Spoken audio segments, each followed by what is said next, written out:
सीधे लिए चलते हैं आपको इस वक्त बोलपुर, जहां पर अमित शाह एक प्रेस कॉन्फ्रेंस कर रहे हैं। तृणमूल कांग्रेस की सरकार की है, तृणमूल कांग्रेस के कार्यकर्ताओं की सत्ता का अहंकार जब सर पर चढ़ जाता है तब इस प्रकार की घटनाएं आकार लेती है। मैं आज इस प्रेस वार्ता के माध्यम से तृणमूल कांग्रेस के सभी नेताओं को बताना चाहता हूं कि आप कोई गलत फहमी में मत रहिए कि इस प्रकार के हमले से भारतीय जनता पार्टी की गति रुकेगी, भारतीय जनता पार्टी का कार्यकर्ता रुकेगा और भारतीय जनता पार्टी अपने कदम पीछे ले लेगी।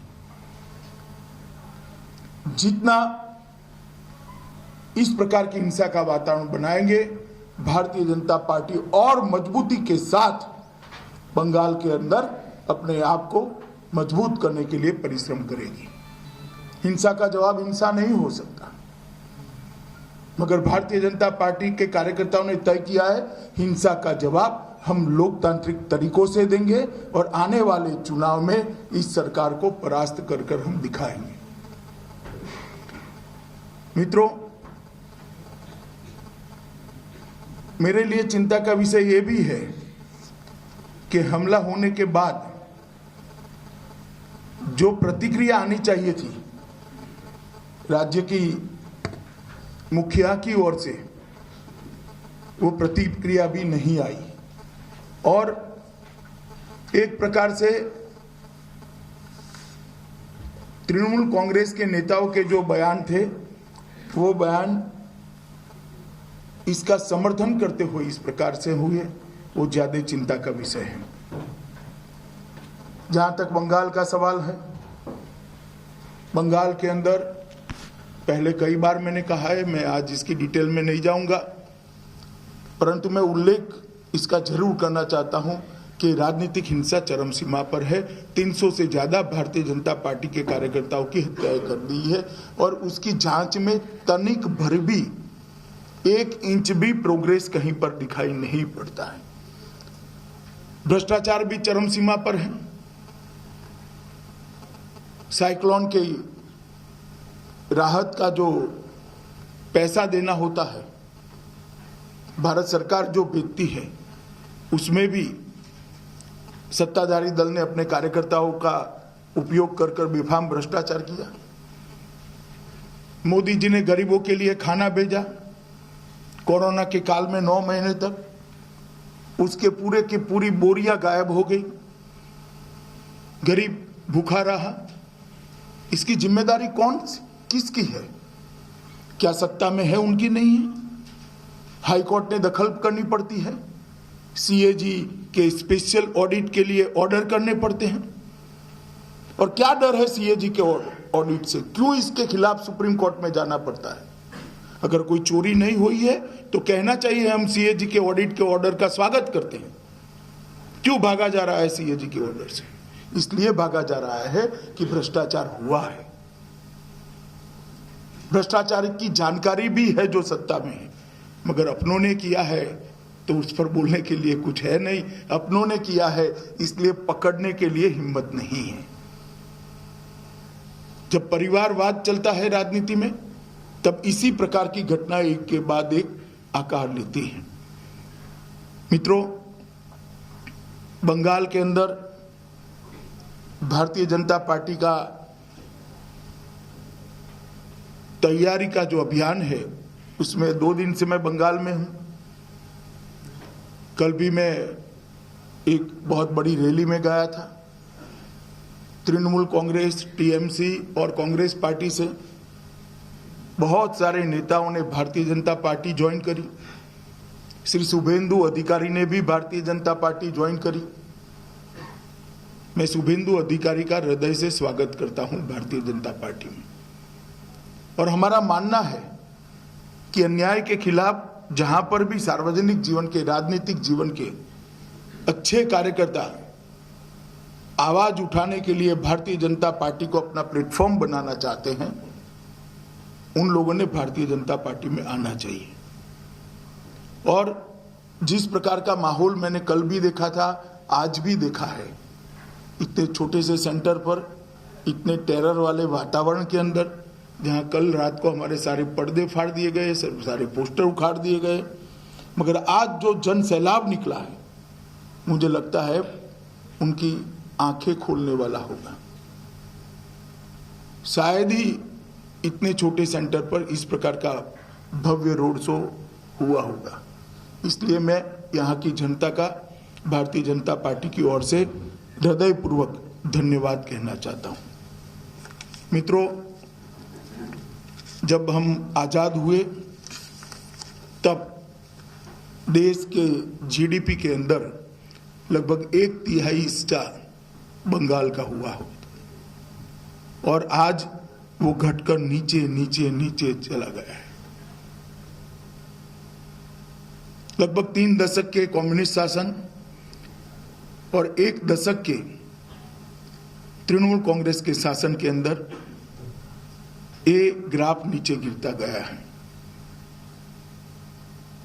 अब ना कम्युनिस्ट विकल्प है, ना तृणमूल कांग्रेस विकल्प है।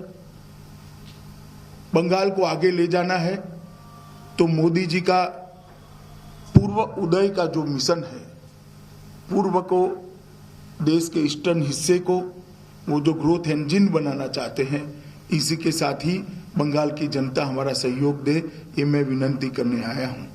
हमारा संकल्प है कि मोदी जी के नेतृत्व में हम बंगाल को फिर से एक बार सोनार बांग्ला बनाने की दिशा में आगे बढ़ेंगे। जब देश आजाद हुआ, इंडस्ट्रियल प्रोडक्शन में बंगाल का योगदान 30% था। आज जो गिरते गिरते 3.5% रह गया है। मैं पूछना चाहता हूं ममता दीदी और कम्युनिस्ट पार्टी को, कौन जिम्मेदार है इसके लिए? 30% से 3.5%।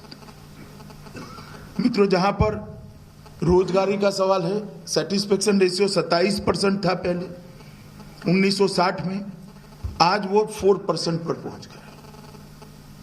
27% से 4%। ये जो गिरावट है, इसके लिए कौन जिम्मेदार है? प्रति व्यक्ति आय 1960 में महाराष्ट्र की प्रति व्यक्ति आय से 105% ज्यादा थी, लगभग 2 गुना थी बंगाल की, और आज महाराष्ट्र से आधी भी नहीं रह गई।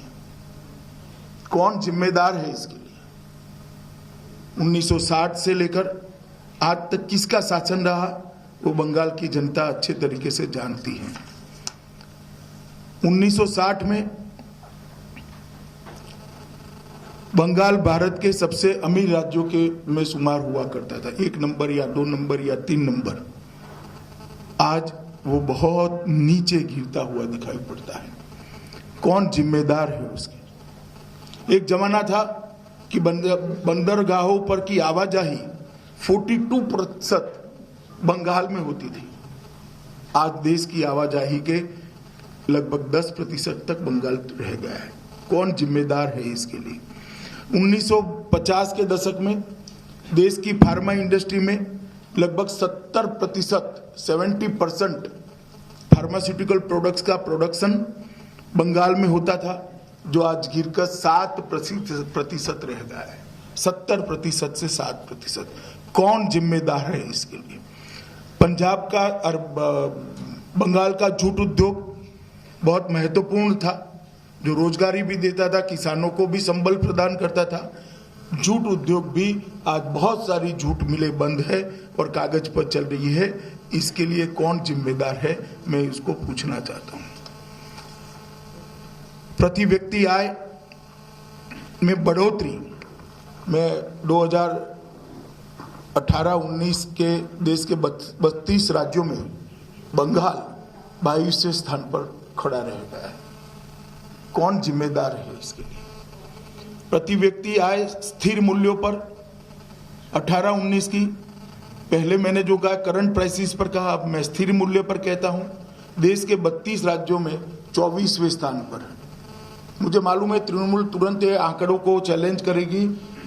मेरा इनको दावा है कि आप एक स्थान तय कर दीजिए, मेरा युवा मोर्चा के अध्यक्ष आपके लिए चर्चा के लिए तैयार है, वो आकर आपको चर्चा कर देगा कि आंकड़े कहां से आए। 24वें स्थान पर आप आ गए। मित्रों, भारत के सकल घरेलू उत्पादन में 2011-12 में 6.03 पर पहुंच गए, जो मैंने पहले कहा कि 30% पर थे। उद्योग क्षेत्र के वृद्धि के संदर्भ में पश्चिम बंगाल 32 राज्यों और केंद्र शासित प्रदेशों में 20वें स्थान पर है और CAGR इसकी 5.74% पर सीमित रह गई। सेवा के क्षेत्र में वृद्धि के मामले में सिर्फ 5.8% रह गई। विकास दर और 28वें स्थान पर 32 राज्यों में है। राज्य के स्वयं के राजस्व की वृद्धि में, राज्य की आय की वृद्धि में 2011-12 और 19-20 के बीच लगभग 31 राज्यों में से वो 16वें राज्य पर हैं। 2020 से 21 के राज्य के बजट में दिए गए ऋण का अनुमान करें तो कोई भी बच्चा जन्म लेता है वो 50,000 के ऋण के साथ बंगाल में जन्म लेता है और कई राज्यों में ऋण ज्यादा हो सकता है, इससे भी ज्यादा हो सकता है, मगर वहां डेवलपमेंट हुई है। रोड के किलोमीटर कम हो रहे हैं, गड्ढे में सड़क है या सड़क में गड्ढा है मालूम ही नहीं पड़ता है, बिजली की क्वालिटी खराब है। तो ये ऋण क्यों बढ़ रहा है? डेवलपमेंट करने के लिए कोई ऋण ले तब तो मैं समझ रहा हूं। मित्रों, प्रत्यक्ष विदेशी निवेश में बंगाल की हिस्सेदारी 2011 में भी 1% ही थी। इसमें कम से कम कटौती नहीं हुई है, नीचे नहीं गया क्योंकि नीचे जगह ही नहीं है। 2020 में वो 1% पर भी रहा है, बहुत बड़ा अचीवमेंट है क्योंकि नीचे कोई आंकड़ा ही नहीं बचा है। PSC के लिए राष्ट्रीय मानकों की दृष्टि से पब्लिक हेल्थ प्राथमिक स्वास्थ्य केंद्र में 58% कम है। CSC कम्युनिटी हेल्थ सेंटर, इसमें 36% की कमी है। अस्पताल में 1000 लोगों की बेड की संख्या में स्थिति बेहद निराशाजनक है। वो आंकड़े में बंगाल 23वें स्थान पर देश में है।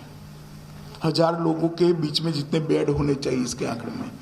प्राथमिक स्वास्थ्य केंद्र के डॉक्टरों के लिए लगभग 39% स्थान खाली है। स्पेशलिटी और सर्जन के लगभग 87% स्थान खाली है, 87% स्थान खाली है। और सड़क निर्माण की मैं बात करना नहीं चाहता, बात बहुत लंबी हो जाएगी, मगर उसमें भी अच्छा खासा डिटोरिएशन है। शहरी विकास में जो हमने ग्रांट भेजी है उसका भी खर्चा नहीं हो पा रहा है। शिक्षा के अंदर 90% प्राथमिक स्कूलों में डेस्क नहीं है। लगभग 30% से ज़्यादा स्कूलों में पर्याप्त क्लासरूम नहीं है। 10% स्कूलों में इलेक्ट्रिसिटी कनेक्शन नहीं है। 56% स्कूलों में टॉयलेट नहीं है। और प्रति 1 लाख की जनसंख्या पर 13 कॉलेज ही है, 13 डिग्री कॉलेज है, जो देश में बंगाल 32 स्थानों में से 28वें स्थानों पर है। ये बंगाल की शिक्षा का हाल है। इस सब में कहीं पर भी नंबर 1 नहीं आता है। टोलबाजी करने में नंबर 1 है, भ्रष्टाचार में नंबर 1 है, परिवारवाद चलाने में नंबर 1 है, हिंसा करने में नंबर 1 है, बम धमाकों में नंबर 1 है, कार्यकर्ताओं की हत्या कराने में नंबर 1 है। जो बंगाल कभी नंबर 1 पर दिखाई पड़ता था, आज कहीं पर भी 20 के ऊपर नहीं दिखाई पड़ता है।